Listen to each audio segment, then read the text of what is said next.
அண்ணாமலை வந்த பிறகுதான் இந்த கட்சியே வளர்ந்தது. அது வரைக்கும் இந்த கட்சி ஒண்ணுமே இல்லாம இருந்தது. என்ன ஒண்ணுமே இல்லாம இருந்தது? 98 கூட்டணி வெற்றி. பொன்னாருக்கு வார் ரூம் இருந்ததா? இல்ல. பொன்னாருக்கு எண்மண் எண் மக்கள் இருந்ததா? இல்ல. பொன்னார் இந்த மாதிரி ஒவ்வொரு நாளும் பேட்டி கொடுத்துட்டு இருந்தாரா? இல்ல. என் வீடு இதுதான், என் தோட்டம், இங்கதான் நான் பிறந்தேன், இங்கதான் நான் வளர்ந்தேன், இங்கதான் எல்லாம் பண்ணேன், இங்கதான் பீதர் ஃபவுண்டேஷன் ஆரம்பிச்சோம், இங்கதான் இவ்வளவு இஸ்லாமியர்களுக்கு நாங்க தையல் மிஷன் கொடுத்தோம். சார் நீங்க ஜெயிக்க வேணாம் sir. 2019 anti Modi election speaker எலெக்ஷன்ல அந்த தேர்தலில் கூட நயினார் நாகேந்திரன் ராமநாதபுரம் பாராளுமன்ற தொகுதியில ஒரு தொகுதியில அவர் லீடிங்ல எடுக்கிறாரு. நீங்க ஏன் எடுக்கல? நீங்க ஏன் எடுக்கலன்னு நான் சொல்றேன். நான் ஆன்டி மோடி வேவ தமிழகத்துல குறைச்சதே அண்ணாமலை அவர்கள் தான் கிடையாது. 2021 அது குறையப்பட்டது.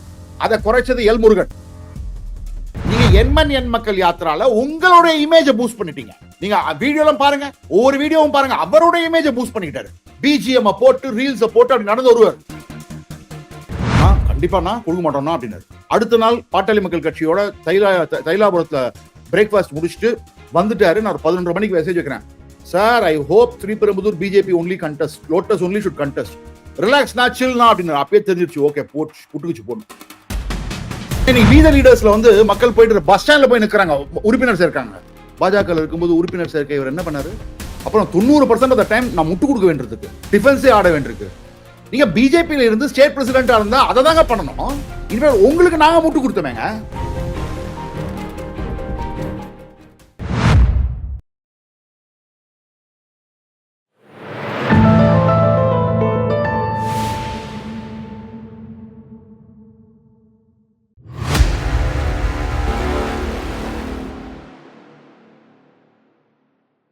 தாமரை டிவி நேயர்களுக்கு வணக்கம். இன்றைய நேர்காணலில் நம்முடன் இணைந்திருக்கும் சிறப்பு விருந்தினர் அரசியல் விமர்சகர் திரு ஜே.வி.சி. ஸ்ரீராம் அவர்கள். சார் வணக்கம். வணக்கம் சார். நான் டைரக்டா கொஸ்டினுக்கே வந்துடுறேன். தமிழக அரசியல் எப்படி போயிட்டு இருக்குன்னு நீங்க நல்லா கவனிச்சுக்கிட்டு இருப்பீங்க. பாஜக முன்னாள் மாநில தலைவர் அண்ணாமலை தற்போது வி த லீடர்ஸ் ஃபவுண்டேஷன் நிறுவனர். அவரு success politician or failure politician sir? பாருங்க, சக்சஸ் ஃபெயிலியர்னா எந்த விதத்தை சொல்ல முடியும்? எதை வச்சு நீங்க சொல்லுவீங்க? அதாவது அவங்க எல்லாருமே நிறைய பேர் நான் சொல்றதுக்கு இல்லை அவர் சக்சஸ் அவர் ஃபெயிலியர் ஆன, அவர் கம்பேர் பண்ணும் பொழுது ஒரு விஷயத்தையும் இன்னொரு விஷயத்தையும் கம்பேர் பண்ணும் பொழுது நம்ம ஒரு வெர்டிக்ட்டுக்கு வரோம். இப்போ ஒரு எக்ஸாம்பிளுக்கு சொல்றோம். அதாவது அவங்க என்ன சொல்றாங்கன்னா, அவர்களுடைய ஆதரவாளர்கள் ஒரு பதிவு நான் பார்த்தேன். அதாவது 2024 தான் பாரதிய ஜனதா கட்சியும் தேசிய ஜனநாயக கூட்டணியும் மிகச்சிறந்த ஒரு பர்ஃபார்மன்ஸை கொடுத்தது, அதுக்கு முன்னாடி வரைக்கும் இதெல்லாம் கொடுக்கவே இல்லை அப்படின்னு காட்டுறாங்க. அவங்க அதே மாதிரி என்ன சொல்றாங்கன்னா, 2% 3% இருந்த கட்சியை, நோட்டா கட்சியை நாங்க 11% கட்சி ஆக்கினோம், கூட்டணி 18% கட்சி ஆக்கினோம் அப்படின்றாங்க. சோ இந்த ஒரு கருத்துக்குத்தான் நான் ஒரு கருத்து வச்சேன். என்ன கருத்துனா, 2014 ஆளுமை மிக்க அம்மையார் ஜெயலலிதா முதலமைச்சரா இருக்காங்க, கலைஞர் கருணாநிதி சீன்ல இருக்காரு. அப்ப பொன்னாரனுடைய தலைமையில ஒரு கூட்டணியை ஏற்படுத்துறாங்க. இன்ஃபேக்ட் அந்த கூட்டணியை ஏற்படுத்தினவர்னு என்கிட்ட சொல்லிட்டு இருக்காரு. அதை பத்தி டைம்ஸ் ஆஃப் இந்தியால கூட ஒரு ஆர்டிகிள் கூட வந்தது. இந்த ஜோசியர் ஷெல்வின்னு ஒருத்தர் இருப்பார். அந்த ஜோசியர் செல்வி என்ன சொல்றாங்க, என்கிட்ட நான் இல்லைங்க, நான் விஜயகாந்துக்கு நான் இணக்கமா இருந்தேன், ராமதாஸ் ஐயாக்கு இணக்கமா இருந்தேன், அவங்களெல்லாம் கூட்டணி ஒரு கூட்டணி அமைச்சோம். சரி பண்ணாரு, கூட்டணி அமைச்சாரு. பொன்னார் அது வரைக்கும் பாரதிய ஜனதா கட்சிக்கு பெரிய சக்சஸ் இருந்தது கிடையாது கூட்டணி இல்லாம. அவர் தேமுதிக ஒரு தேஞ்சிக்கிட்டு இருக்கிற கட்சி. ஏன் தேஞ்சிட்டு இருக்கிற கட்சின்னு சொல்றேன்னா, பல எம்எல்ஏக்கள் ஆல்ரெடி தேமுதிக இருந்து அதிமுக போய் இணைஞ்சிட்டாங்க, தினந்தோறும் இணைஞ்சிட்டு இருந்தாங்க. ஸோ அவர்களுக்கு அதிகமா இடம் கொடுத்து அவங்க பர்ஃபார்மன்ஸும் very very bad. In spite of that என்ன ஆகுதுன்னா, அப்போ அந்த தேர்தலில், ஏன்னா புள்ளிவிவரத்தோட பேசுறோம், நான் புள்ளிவிவரத்தையே சொல்றேன், நான் 5.56% வாங்குறாங்க. எவ்வளவு தொகுதியில போட்டிடுறாங்க? 9 தொகுதியில போட்டிடுறாங்க. ஒரு தொகுதி நீலகிரி தொகுதியில, பாராளுமன்ற தொகுதியில வேட்புமனு ரிஜெக்ட் ஆயிடுது. சோ 8 தொகுதியில போட்டிடுறாங்க. அதாவது அது 8 தொகுதியில போட்டியிடும் பொழுது என்ன ஆகுது உங்களுக்கு? இந்த வாட்டி என்ன ஆகுது? 2024 நீங்க 23 பாராளுமன்ற இடங்கள்ல போட்டிடுறீங்க. 23 பாராளுமன்ற இடங்கள்னா 138 அசம்பிளி செக்மெண்ட், 8 பாராளுமன்ற இடங்கள்னா 48 அசம்பிளி செக்மெண்ட். கணக்கு ஸ்டாட்டிஸ்டிக்ஸ் டேட்டாவோட பாத்தீங்கன்னா 138 மல்டிப்ளைட் பை 5.56 டிவைடட் பை 48. எதுக்கு 138? ஏன்னா 138 அசம்பிளி செக்மெண்ட்ல நீங்க வந்து 2024 போட்டிட்டு இருக்கீங்க. எதுக்கு 48 எதுக்குன்னா நீங்க வந்து 2014 அவ்வளவுதான் போட்டிட்டீங்க. 2014 நீங்க எவ்வளவு வாங்கினீங்க? 5.56. சோ பாரதிய ஜனதா கட்சி 2014 வாங்க வேண்டிய அளவுக்கு வாங்கணும்னா கூட எவ்வளவு வாங்கியிருக்கணும்? 15.98, ஆல்மோஸ்ட் 16% வாங்கியிருக்கணும். நீங்க வாங்கினது எவ்வளவு? 11.24. சோ இதை வச்சுதான் நான் சொன்னேன், ஆல்ரெடி பிஜேபி சக்சஸா தான் இருந்தது. அட்லீஸ்ட் அந்த இடத்துல நீங்க 2 பாராளுமன்ற தொகுதியை ஜெயிச்சிங்க. என்டிஏ ஒன்னு பொன்னார் ஜெயிச்சாரு, இன்னொன்னு அன்புமணி ராமதாஸ் ஜெயிச்சாங்க. அது தவிர பொன்னாரினுடைய தொகுதியில 5 அசம்பிளி செக்மெண்ட்ஸ்ல லீடிங். அது தவிர இவரோட சிபி ராதாகிருஷ்ணன் இடத்துல வந்து 2 இடத்துல அசம்பிளி லீடிங். சோ 7 அசம்பிளில லீட் பண்ணீங்க. 2024 நீங்க எவ்வளவு அசம்பிளி செக்மெண்ட்ல லீட் பண்ணீங்க? 0. பொன்னாருக்கு வார் ரூம் இருந்ததா? இல்ல. பொன்னாருக்கு எண்மண் எண் மக்கள் இருந்ததா? இல்ல. பொன்னார் வந்து இந்த மாதிரி வந்து ஒவ்வொரு நாளும் பேட்டி கொடுத்துட்டு இருந்தாரா? இல்ல. அதனால நீங்க சொல்ற அந்த விஷயம் கிடையாது. பொன்னார் தன்னுடைய தொகுதியிலே ஜெயிச்சார். அரவாக்குறிச்சியில நின்ன 2021 நின்ன அண்ணாமலை அவர்கள் 2ஆம் இடத்திற்கு அதிமுக கூட்டணியோட வந்தவர். அவருடைய சொந்த தொகுதியிலேயே 12% தான் வாங்குறாங்க. எவ்வளவு பர்சன்ட் வாங்குறாங்க? 12%. அதாவது நான் சொல்லிட்டேன், அரவாக்குறிச்சியில எவ்வளவு வாங்கியிருக்காங்க? அரவாக்குறிச்சியில எவ்வளவு வாங்கியிருக்காங்கன்னு பாத்தீங்கன்னா, காங்கிரஸ் 53%, அதிமுக 26.92%, அரவாக்குறிச்சியில பாஜக வாங்கினது 12.13%. எவ்வளவு வாக்குகள் பெற்றீங்க? 19,978. அதாவது அண்ணாமலை அவர்களே பாட்காஸ்ட் ஒரு 3 நாள் முன்னாடி பண்ணார் நினைக்கிறேன், செவ்வாய்க்கிழமையும் செவ்வாய்க்கிழமையோ பண்ணார். அப்ப அரவாக்குறிச்சி பண்ணார், இதான் என் வீடு, இதுதான் என் தோட்டம், இங்கதான் நான் பிறந்தேன், இங்கதான் நான் வளர்ந்தேன், இங்கதான் எல்லாம் பண்ணேன், இவ்வளவு இங்கதான் பீஜர் ஃபவுண்டேஷன் ஆரம்பிச்சோம், இங்கதான் இவ்வளவு இஸ்லாமியர்களுக்கு வந்து நாங்க வந்து தையல் மிஷன் கொடுத்தோம். சார் நீங்க ஜெயிக்க வேணாம் சார், பிஜேபி லீடிங்ல வர வேணாம் சார், செகண்டா வந்துருக்கணும்ல. ஏன்னா நீங்க தாமரை டிவி ரன் பண்றீங்க. நீங்க தாமரை டிவி ரன் பண்ணும்போது பாரதிய ஜனதா கட்சி நிறைய பேர் வந்து பேசுவாங்க. நீங்க அவங்க கிட்ட கேட்டீங்கன்னா பிஜேபியில மேரா பூத் சப்சே படா பூத் அதை சொல்லுவாங்க அவங்க. அதாவது என்னுடைய பூத் வலிமையான பூத். ஒவ்வொரு தலைவரும் என்ன சொல்லுவாங்க? இப்ப எஸ்ஜி சூர்யா இருக்காருங்க. எஸ்ஜி சூர்யா 2026 தேர்தல் முடிஞ்சோடனே எம் பூத்ல அதிமுக நம்பர் 1 பா. அதான விஷயம். உங்க பூத்ல நீங்க வந்தீங்கன்னு தெரியாது. உங்க சொந்த தொகுதி எங்க நீங்க ஓட்டு வச்சிருக்கீங்களோ அங்கேயே 2024 நீங்க வந்து 3rd பொசிஷன். ஒரு அசம்பிளிலனா இதே போயிடும், உங்களுக்கு வந்து டெபாசிட்டே போயிருக்கும். அதே சமயத்தில் நீங்க இஸ்லாமியர்கள் அதிகமா நீங்க ஜெயிக்கணும்னு நான் சொல்ல. நான் சொல்றது எல்லாமே நான் இவரை குற்றஞ்சாட்டு வைக்கலைங்க. அதாவது இதுக்கு முன்னாடி கட்சி வீணா கிடந்தது, அண்ணாமலை வந்துதான் எல்லாத்தையுமே பண்ணாருன்னா அதை நான் ஒத்துக்க மாட்டேன். 1996 பத்மநாபபுரத்துல ஜெயலலிதாவுக்கு மீது இருந்த அதிருப்தி அலையில மூப்பனார் காங்கிரஸுக்கும் டிஎம்கேக்கும் ரஜினிகாந்துக்கும் இருந்த மிகப்பெரிய அலையில பத்மநாபபுரத்துல இருந்து பாஜக ஜெயிச்சிருக்காங்க 1996. 1984 பாரதிய ஜனதா கட்சி ஆதரவோட இந்துமணி வேட்பாளர் அதே பத்மநாபபுரத்தை ஜெயிச்சிருக்காரு. அதனால அதே மாதிரி 90 அதே மாதிரி ஒண்ணு பாருங்க, 2024 உங்க கூட்டணி வாங்கின வாக்குகள் 2014 விட குறைவு. இன்ஃபேக்ட் 2 தொகுதிகள் உங்களுக்கு கை கொடுத்தது சார், தேனி அண்ட் ராமநாதபுரம். ஏன் கை கொடுத்தது? ஏன்னா தேனிலையும் ராமநாதபுரத்தையும் 15% மேல 2014 விட வாங்கியிருக்கீங்க. ஏன்? உங்களுக்கு 2 ஸ்டார் கேண்டிடேட் இருந்தாங்க. தேனியில டிடிவி தினகரன், ஓபிஎஸ் வந்து பன்னீர்செல்வம் வந்து ராமநாதபுரத்துல. நான் என்ன சொல்ல வரேன், நீங்க அண்ணாமலை உழைச்சார்னு சொல்லிட்டாங்க, எனக்கு பிரச்சனையே கிடையாதுங்க. அண்ணாமலை யாத்திரா சென்றார்னு சொல்லிட்டாங்க, எனக்கு பிரச்சனையே கிடையாதுங்க. ஆனா அண்ணாமலை வந்த பிறகுதான் இந்த கட்சியே வளர்ந்தது.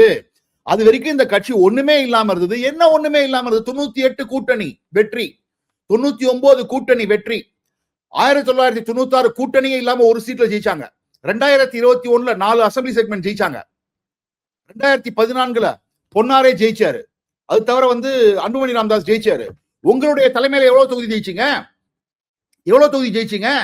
எவ்வளவு தொகுதியில நம்பர் 1 அசம்பிளி செக்மெண்டா வந்தீங்க? Even 2019 anti Modi election speaker இருந்த எலெக்ஷன்ல அந்த தேர்தலில் கூட நயினார் நாகேந்திரன் ராமநாதபுரம் பாராளுமன்ற தொகுதியில ஒரு தொகுதியில அவர் வந்து லீடிங்ல எடுக்கிறாரு. நீங்க ஏன் எடுக்கல? நீங்க ஏன் எடுக்கலன்னு நான் சொல்றேன். நான் ஏன்னா பொன்னார் வந்து உங்களுக்கு வந்து வார் ரூம் லட்சக்கணக்கில் மாசம் லட்சக்கணக்கில் வந்து கொடுத்து வார் ரூம் மெயின்டைன் பண்ணல. என் மக்களுக்கு ஒவ்வொரு தொகுதிக்கும் பல லட்சம் கணக்கு பிஜேபி செலவு பண்ணல. உங்களுக்காக வந்து எல்லா விதமான கம்ஃபர்ட்டும் கொடுத்து உங்களை ஃபாரினுக்கு அமிச்சு எல்லாமே பண்ணாங்க பிஜேபி. எனக்கு என்ன பிரச்சனைனா, நீங்க என்றைக்கு பிஜேபி ஏடிஎம்கே டிஎம்கே தாவேக்காவை எங்க எப்படி பாக்குறேன்னா அப்படிதான் நான் பாஜகவையும் பார்ப்பேன். அப்படி நீங்க எப்படி சொல்ல முடியும்? அதுவும் முதல் நாளே சொல்ல முடியுமா? ஏன்னா நீங்க என்ன சொன்னீங்க, நான் மோடிக்காக தான் அரசியலுக்கே வந்தேன், எனக்கு ஐடியாலஜி கிடையாது நீங்க சொல்லிருக்காரு. அதை விட நான் சொல்ல விரும்பல. நான் அதை விட ஒரு மேல போய் ஒன்று சொல்லியிருக்காரு, மோடி ஒருத்தர் அரசியலுக்கே வந்திருக்க மாட்டேன் அப்படின்னு. இப்ப எல்லாமே உடஞ்சிருச்சே. என்ன சார் நீங்க பண்ண தவறுகள் தானே. இன்னைக்கு 2024ல நீங்க ஒண்ணு கூட்டணி வச்சிருந்தீங்கன்னா 15 பாராளுமன்ற தொகுதியில ஜெயிச்சிருப்பீங்க.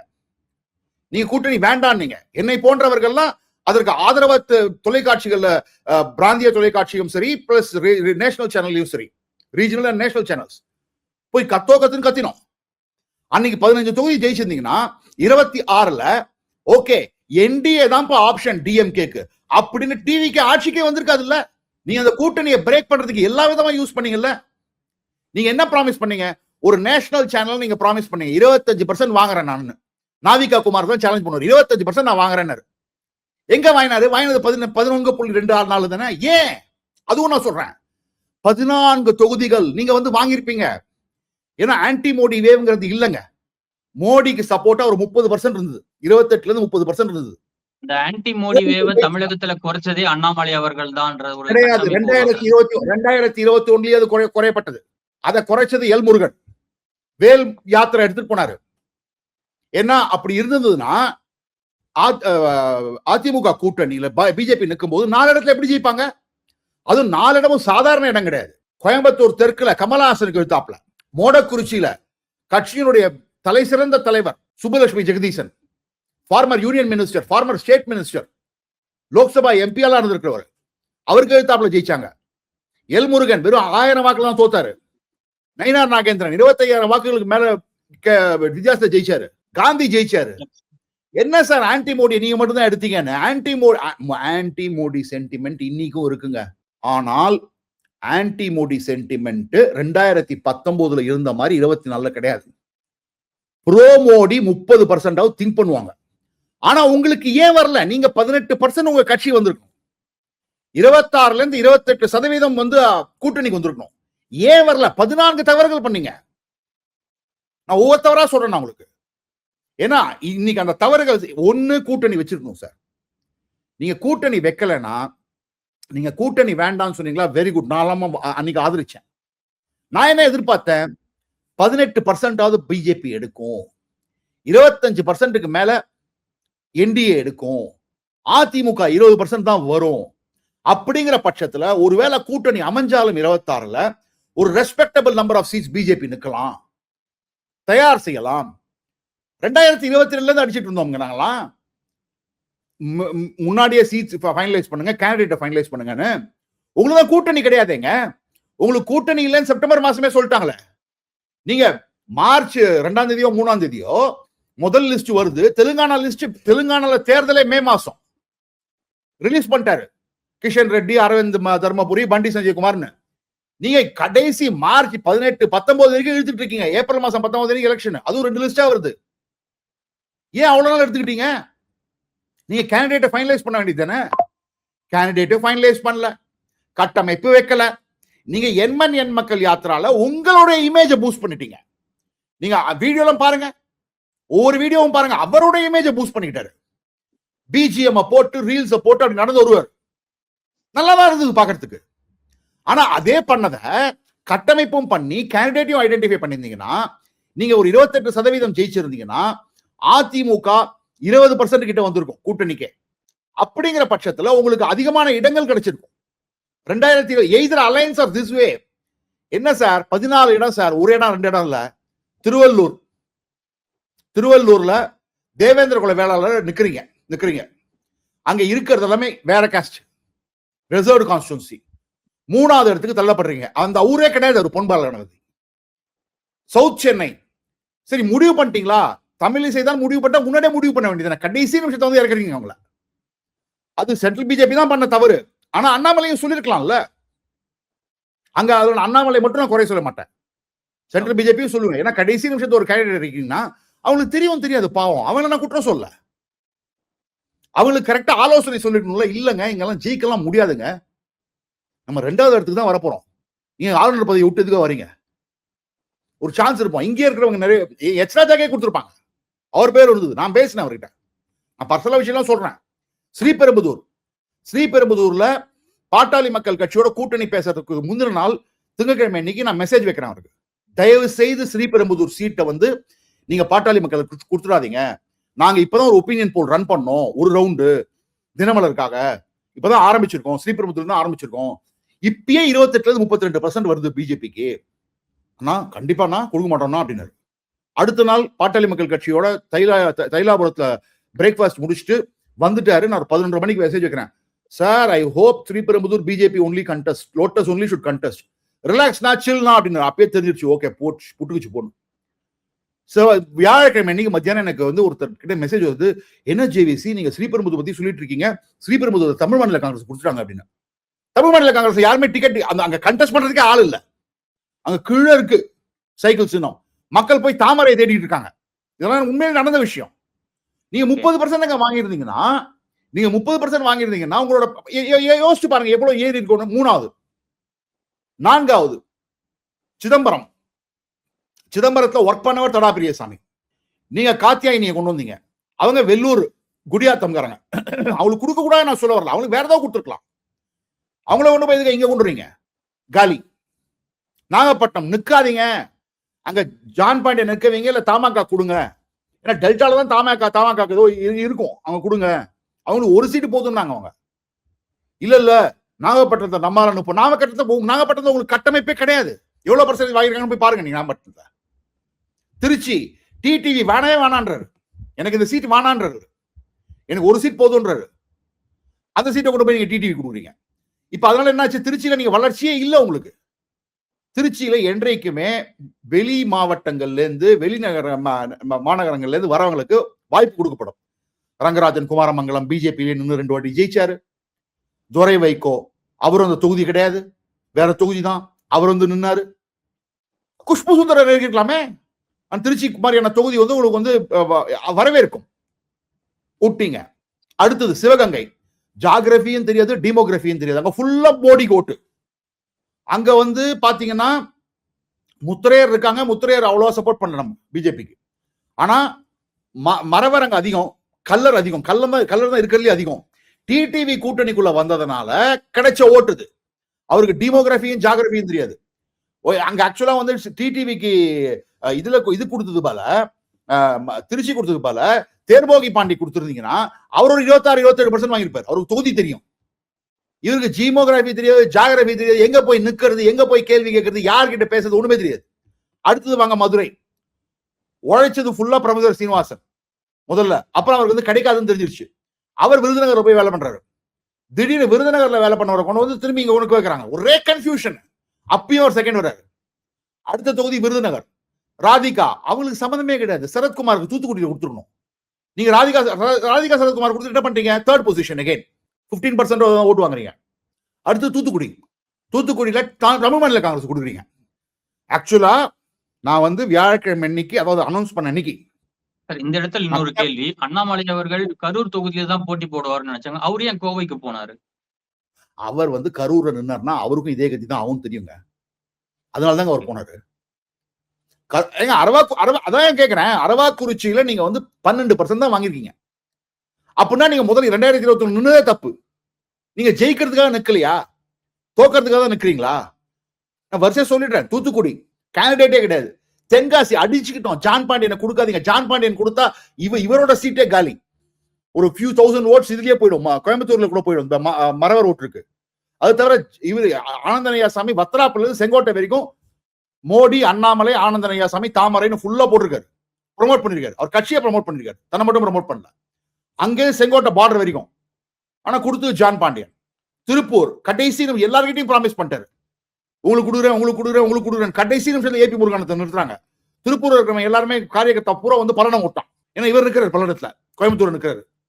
ஈரோடு தமிழ் மாநில காங்கிரஸ், கொங்கு மண்டலம் அதுவும் காலி, 3rd பொசிஷன், ஓட்டு கம்மி. நாமக்கல் கேபி ராமலிங்கம் முதல் ஒப்பீனியன் போல்ல போறோம், நல்லா இருந்தது. கடைசியா போறோம், எக்ஸிட் போலும் போது போறோம், கேபி ராமலிங்கம் வரவே இல்லைன்ட்டாங்க. ஓட்டே கேட்க வரல சார். அதுக்கப்புறம் எப்படி சார் போடுவோம் ஓட்டு? 14 தொகுதிகள் சார். ஹைண்ட்சைட்ல சொல்லல, இதுல நிறைய விஷயம் முன்னாடியே சொன்னதுதான். ஏன், எதுக்கு, எப்படி, இதுக்கு யார், ஏன் இவ்வளவு நாள் நீங்க பேசலன்றாங்க நிறைய பேர். அவர் கட்சியில இருந்தாரு. அண்ணாமலை பாரதிய ஜனதா கட்சியில் இருக்கும் பொழுது அவரை பற்றி தப்பாக பேசுவதோ அது நல்லா இருக்காது. ஏன்னா நான் ஒரு பாரதிய ஜனதா கட்சியினுடைய எனக்கு சிம்பத்தைசர், இந்த கட்சியை சேர்ந்தவன் கிடையாது, நான் உறுப்பினரும் கிடையாது, ஒண்ணுமே கிடையாது. ஆனா அந்த கட்சி இந்துத்வா, மோடி, இந்துத்வாவிட மோடி, தேசியம், சாஃப்ட் இந்துத்வா, இதெல்லாம் நம்ம கொஞ்சம் நம்மளுடைய பிரின்சிபல் அண்ட் ஐடியாலஜி. சோ நீங்க சொல்லுங்க. அதே சமயத்துல இந்த தேர்தல் மட்டும் என்ன, கவுண்டம்பாளையம் இவரோட சொந்த பூத்து, யாரோட சொந்த பூத்து, இந்த வாட்டி அவர் வந்து ஓட்டை வந்து இதுல இருந்து மாறிட்டாரு. அவர் வந்து ஓட் ஃப்ரம் அரவாக்குறிச்சியில இருந்து கவுண்டம்பாளையத்துக்கு. இவரோட பூத் 519, தாவேகா 279, அதிமுக 240. மோடிஜி என்ன சொல்லுவாரு, உங்க பூத்தை நீங்க ஜெயிங்க, உங்க தொகுதியை நீங்க ஜெயிச்சிருங்க, அதுதான் ஒரு தலைவனுக்கு அழகு. தன்னுடைய சொந்த தொகுதியிலையும் 3வது இடம் 12%, தன்னுடைய சொந்த பூத்திலையும் 2வது இடம், 3வது இடம் அங்க, இங்க 2வது இடம். நீங்க சொல்லுங்க. அதுக்கப்புறம் ஆனா இதே பொன்னார் பிரசிடென்டா இருக்கும்போது அவர் ஜெயிச்சார்.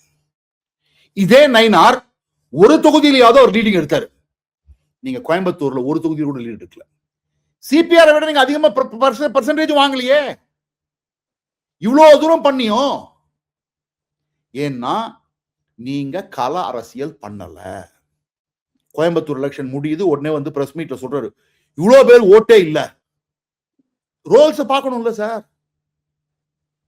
அவங்க தான் ஓட்டி போயிட்டு செப்டம்பர் மாசமே அவங்க போயிட்டாங்களே. நீங்க வேணாம், நீங்களும் வாங்கலாம், உங்க உறவும் வேணாம், ஒட்டும் வேணாம்னு சொல்லிட்டு அதிமுக போயிட்டாங்களே. உங்களுக்கு அவ்வளவு டைம் இருந்தது, கேண்டிடேட் ரெடி பண்ண வேண்டியது தானே. ஏன்னா கேண்டிடேட் நீங்க எங்க நல்ல கேண்டிடேட் எல்லாம் போட்டீங்களோ அவங்க நல்லா பெர்ஃபார்ம் பண்ணாங்க.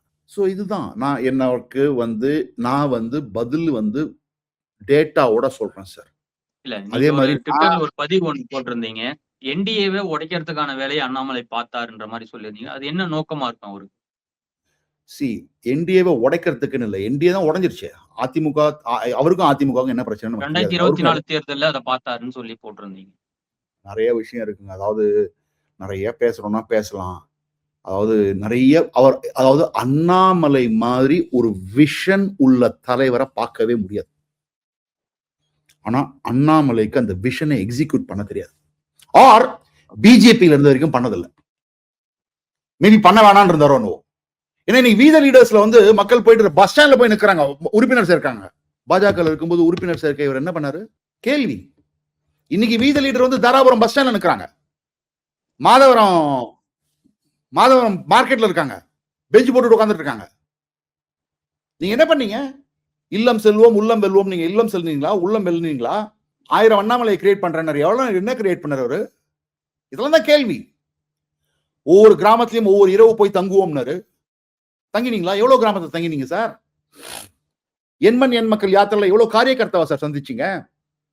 நீங்க சந்திச்சதெல்லாம் மக்கள் தானே, பொதுமக்கள். ஏன்னா பொதுமக்கள் கிட்ட உங்களோட இமேஜ் நீங்க பில்ட் பண்ணீங்க. அண்ணா சார், நான் ஒண்ணு கேட்கிறேன் சார், எனக்கு இதுதான் என்னுடைய ஆதங்கமே. எனக்கு எப்ப வந்து நான் வந்து பேசணும்னு ஆசைப்பட்டேன், யாரும் பேசல, எல்லாம் பயப்பட்டாங்க. நம்ம ட்விட்டர்ல ஏதோ போட்டோம்னா உடனே வந்து அவங்க ட்ரோல் ஆர்மி வந்து உங்களை டெஸ்ட்ராய் பண்ணுவாங்க. ஓகே, உங்களை பத்தி அசிங்கசியமா போடுவாங்க, கேவலமா பேசுவாங்க, அப்பா அம்மா எல்லாரையும் இழுப்பாங்க, உங்களை முக உருவத்தை வந்து ஃபேஸ் டேமேஜ் பண்ணுவாங்க. அதனால எல்லாம் பயந்துட்டு இருக்காங்க. இன்னைக்கும் நான் அதெல்லாத்தையும் புறந்தள்ளி பண்ணது காரணம், நான் ஒரே ஒரு கேள்வி தான் கேட்டேன். மோடின்னு ஒருத்தர் இல்லைன்னா இன்னைக்கு தமிழ்நாட்டுல அண்ணாமலைன்னு ஒருத்தர் தெரிஞ்சிருக்குமா? நிச்சயமா முடியாது. நீங்க அவருக்கு கொடுக்கிற மரியாதை என்னங்க? அன்னைக்கு அட்லீஸ்ட் கட்சியை விட்டு வெளில போனோன்னே நீங்க ஒண்ணுமே சொல்லிருக்கணும். நான் திமுகவை எப்படி பார்ப்பேனோ, அதிமுக எப்படி பார்ப்பேனோ, தாவேக்காவை எப்படி பார்ப்பேனோ, அப்பதான் பிஜேபியும் பார்ப்பேன். அப்புறம் 90% ஆஃப் த டைம் நான் முட்டு கொடுக்க வேண்டியதுக்கு, டிஃபென்ஸே ஆட வேண்டியிருக்கு. நீங்க பிஜேபியில இருந்து ஸ்டேட் பிரசிடென்டா இருந்தா அதை தாங்க பண்ணணும். இன்ஃபேக்ட் உங்களுக்கு நாங்க முட்டு கொடுத்தோமேங்க. ரஃபேல் வாட்ச் அதை பத்தி நாங்கெல்லாம் எங்களோட டைம் ஆச்சு இல்ல. நீங்களும் யாரோ ஒருத்தரோட சண்டை போடுவீங்க கட்சியில, காயத்ரி ரகுராம்னு. அப்ப நம்ம வந்துட்டு ட்விட்டர்ல வந்து நம்ம இது பண்ணிட்டு இருப்போம்ல. இவருக்கு எவ்வளவு முட்டு கொடுத்தோம் நம்ம. திருச்சி சிவா போன்றவரை வச்சு அரசியல் பண்ணுவீங்க நீங்க. அவர் அசிங்கமா பேசுவாரு, அதை கேள்வி கேட்பாங்க, அதுக்கு நாங்க முட்டு கொடுத்தோம்ல சார். நாங்க வந்து எதுவுமே பேச வேண்டாம்னு தான் இருந்தேன்.